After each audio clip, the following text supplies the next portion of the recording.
Please. Is it you can hear me? Yeah, I can hear you. Okay. You can hear. Is there anybody? Let me just make some comments. Please mention your name, where you are, and so that you go straight to the comments. Thank you. Panafstrag. I want to start with this issue of terminology, especially the word religion. Can you hear me? The issue of very faint, very Hello? faint. Yeah. Okay. You said you wanted to speak like religion in any African language. No. Even in Yoruba, you have the word okay. faith, belief, and the word Igbagbo was introduced by Ajayi Crowther. In translation of that is, you hear and you believe. So that's a Christian terminology. Ẹ̀sìn is faith. Ìsìn is worship. That's what is in most African indigenous languages. So they are not already. Can you hear me? Okay, we are beginning to hear you now. Yeah, we are beginning to hear you now. Okay. What I'm saying is this is that the first set of people who wrote about African ancestral religion were Europeans. And Europeans wrote in their own languages, and like Professor Lakuda said, we take their own cultural and ancestral religion framework. They could not convince the Asians because the Asians had Sanskrit language, which was about the oldest religion in the world. So they couldn't convince them to change what they had in their Sanskrit language. So you could see that they did not write as much about Christian religion as they have written about African ancestral religion. Most important thing is this is that the way we even write our Yoruba or any African language emphasized or what we call Europeanized framework. The only alternative is Arabized, which is Angemi. Those are the two things that Africans use in writing their own language. Some have tried to find out an ancestral way of writing their language, like Sankofa and all those things. But really, they are inspired too by Asian ancestral language. If you look at them, they are nothing original in them because Africans never had written language. So nobody can come and tell me that what somebody else has written about you, which you did not write about you, is the correct thing. No.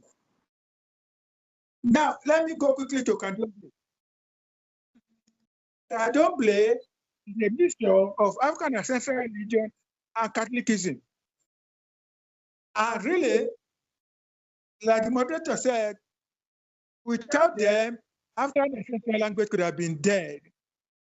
African ancestral faith could have been dead without the Afro-Brazilians who held on to part of their ancestral faith. When Angolans were being exported to Brazil, at the port where they were being exported, they were baptized by force to become Catholics. So that when they landed in Brazil, it did not happen in the case of the Yoruba. Both the Muslim Yoruba and the one with the ancestral faith. And that is why, again, the word traditional is outdated. Because Islam and Christianity are over 1,000 years old. They have become part of African tradition. That's why we have Orimila. And that's why we use African ancestral faith to go back to what it was before all these things came in. And what faith like Candomblé, Santeria, and so on we are talking about returning to what it was before they were Catholicized. If you allow me to use that word, we are saying that return to what you were before you were Catholicized. And when you also know too, with Asian faith, even Europeans are converted to Buddhism and co. They use the Asian language itself. The common word is the Nepalese language, and Sri Lanka. Those are the two indigenous languages that are used for Buddhism.